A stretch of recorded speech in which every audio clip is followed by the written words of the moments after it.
بسم اللہ الرحمن الرحیم۔ یہ تقریباً 1957 کی بات ہے کہ فرانس میں کہیں ایک رہائشی عمارت کی نکڑ میں ترکی کے ایک 50 سالہ بوڑھے آدمی نے چھوٹی سی دکان بنا رکھی تھی۔ ارد گرد کے لوگ اس بوڑھے کو انکل ابراہیم کے نام سے جانتے تھے اور پکارتے تھے۔ انکل ابراہیم کے دکان میں چھوٹی موٹی گھریلو ضروریات کی اشیاء کے علاوہ بچوں کے لیے چاکلیٹ، آئس کریم اور گولیاں ٹافیاں دستیاب تھیں۔ اسی عمارت کی ایک منزل پر ایک یہودی خاندان آباد تھا جن کا ایک 7 سالہ بچہ تھا۔ جاد تقریباً روزانہ ہی انکل ابراہیم کی دکان پر گھر کی چھوٹی موٹی ضروریات خریدنے کے لیے آتا تھا۔ دکان سے جاتے ہوئے انکل ابراہیم کو کسی اور کام میں مشغول پا کر جاد نے کبھی بھی ایک چاکلیٹ چوری کرنا نہ بھولی تھی۔ ایک بار جاد دکان سے جاتے ہوئے چاکلیٹ چوری کرنا بھول گیا۔ انکل ابراہیم نے جاد کو پیچھے سے آواز دیتے ہوئے کہا، "جاد، آج چاکلیٹ نہیں اٹھاؤ گے کیا؟"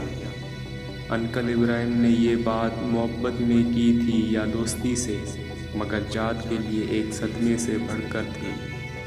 جاد آج تک یہی سمجھتا تھا کہ اس کی چوری ایک راز تھی، مگر معاملہ اس کے برعکس تھا۔ جاد نے گڑ گڑاتے ہوئے انکل ابراہیم سے کہا کہ آپ اگر مجھے معاف کر دیں تو آئندہ کبھی بھی چوری نہیں کروں گا۔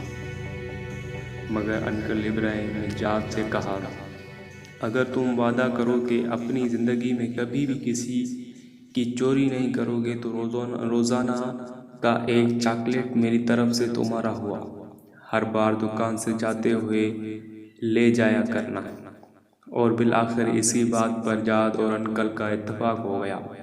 وقت گزرتا گیا اور اس یہودی بچے جاد اور انکل ابراہیم کی محبت گہری سے گہری ہوتی چلی گئی، بلکہ ایسا ہو گیا کہ انکل ابراہیم ہی جاد کے لیے باپ، ماں اور دوست کا درجہ اختیار کر چکا تھا۔ جاد کو جب کبھی کسی مسئلے کا سامنا ہوتا یا پریشانی ہوتی تو انکل ابراہیم سے ہی کہتا۔ ایسے میں انکل میز کی دراز سے ایک کتاب نکالتے اور جاد سے کہتے کہ کتاب کو کہیں سے بھی کھول کر دو۔ جاد کتاب کھولتا اور انکل وہیں سے 2 صفحے پڑھتے۔ جاد کو مسئلے کا حل بتاتے جاد کا دل اطمینان پاتا اور وہ گھر کو چلا جاتا۔ اور اسی طرح ایک کے بعد ایک کرتے 17 سال گزر گئے۔ 17 سال کے بعد جب جاد 24 سال کا ایک نوجوان بنا تو انکل ابراہیم بھی اس حساب سے 67 سال کے ہو چکے تھے۔ دائی اجل کا بلاوا آیا اور انکل ابراہیم وفات پا گئے۔ انہوں نے اپنی بیٹیوں کے پاس جاد کے لیے ایک صندوق چھوڑی تھی۔ ان کی وصیت تھی کہ اس کے مرنے کے بعد یہ صندوق اس یہودی نوجوان جاد کو تحفے میں دے دی جائے۔ جاد کو جب انکل کے بیٹیوں نے صندوق دی اور اپنے والد کے مرنے کا بتایا تو جاد بہت غمگین ہوا، کیونکہ انکل ہی تو اس کے غمسار اور مونس تھے۔ جاد نے صندوق کھول کر دیکھی تو اندر وہی کتاب تھی جسے کھول کر وہ انکل کو دیا کرتا تھا۔ جاد انکل کی نشانی گھر میں رکھ کر دوسرے کاموں میں مشغول ہو گیا، مگر ایک دن اسے کسی پریشانی نے آ گھیرا۔ آج انکل ہوتے تو وہ اسے کتاب کھول کر 2 صفحے پڑھتے اور مسئلے کا حل سامنے آ جاتا۔ جاد کے ذہن میں انکل کا خیال آیا اور اس کے آنسو نکل آئے۔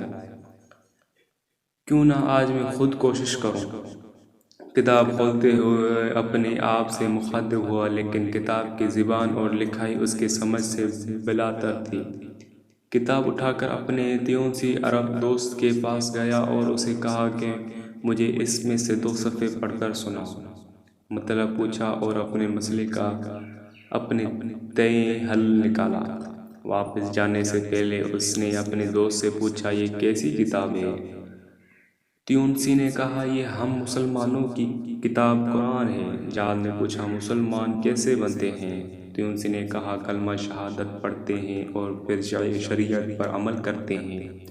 جاد نے کہا، "تو پھر سن لو، میں کہہ رہا ہوں، اشہد ان لا الہ الا اللہ و اشہد ان محمد رسول اللہ۔" جاد مسلمان ہو گیا اور اپنے لیے جاد اللہ القرآن کا نام پسند کیا۔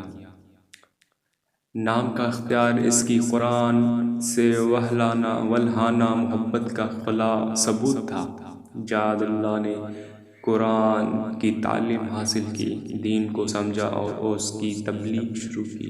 یورپ میں اس کے ہاتھ پر 6000 سے زیادہ لوگوں نے اسلام قبول کیا۔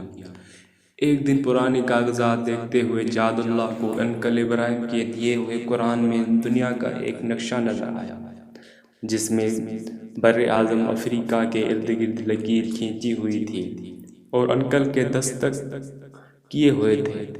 ساتھ میں انکل کے ہاتھ سے ہی یہ آیت کریمہ لکھی ہوئی تھی، ادع الی سبیل ربک بالحکمۃ والموعظۃ الحسنۃ، اپنے رب کی راستے کی طرف دعوت دو، حکمت اور عمدہ نصیحت کے ساتھ۔ جاد اللہ کو ایسا لگا جیسے یہ انکل کی اس کے لیے وصیت ہو، اور اسی وقت جاد اللہ نے اس وصیت پر عمل کرنے کی ٹھانی، اور ساتھ ہی جاد اللہ نے یورپ کو خیرباد کہہ کر کینیڈا، سوڈان، یوگنڈا اور اس کے آس پاس کے ممالک کو اپنا مسکن بنایا۔ دعوت کے لیے ہر مشکل اور پرخطر راستے پر چلنے سے نہ ہچکچایا، اور اللہ تعالیٰ نے اس کے ہاتھوں 60 لاکھ انسانوں کو دین اسلام کی روشنی سے نوازا۔ جاد اللہ نے افریقہ کے خٹن ماحول میں اپنی زندگی 30 سال گزار دیے۔ سن 2003 میں افریقہ میں پائی جانے والی بیماریوں میں گھر کر محض 54 سال کی عمر میں اپنے خالق حقیقی کو جا ملے۔ جاد اللہ کی محنت کے ثمرات ان کی وفات کے بعد بھی جاری ہیں۔ وفات کے ٹھیک 2 سال بعد ان کی ماں نے 70 سال کی عمر میں اسلام قبول کیا۔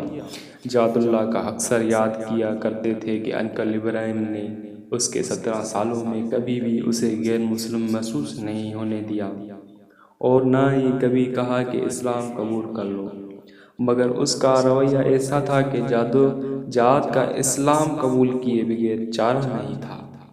آپ کے سامنے اس واقعے کے بیان کرنے کا فقط اتنا مقصد ہے کہ کیا مجھ سمیت ہم میں سے کسی مسلمان کا اخلاق و عادات و اطوار و کردار انکل ابراہیم جیسا ہے کہ کوئی غیر مسلم جاد ہم سے متاثر ہو کر جاد اللہ القرآنی بن کر میرے مذہب اسلام کے اس عمدہ طریقے سے خدمت کرے۔ اللہ تعالیٰ مجھ گناہگار و سیاہ کار سمیت ہم سب مسلمان عالم پر بے حد رحم فرمائے اور عین صراط مستقیم پر چلنے کی کامل توفیق عطا فرمائے۔ جزاکم اللہ۔ اسٹوری اچھی لگی ہو تو ہمارے چینل کو سبسکرائب کریں، بیل آئیکن بٹن کو دبائیں تاکہ ہم بار بار ایک نئی ویڈیو کے ساتھ ملتے رہیں۔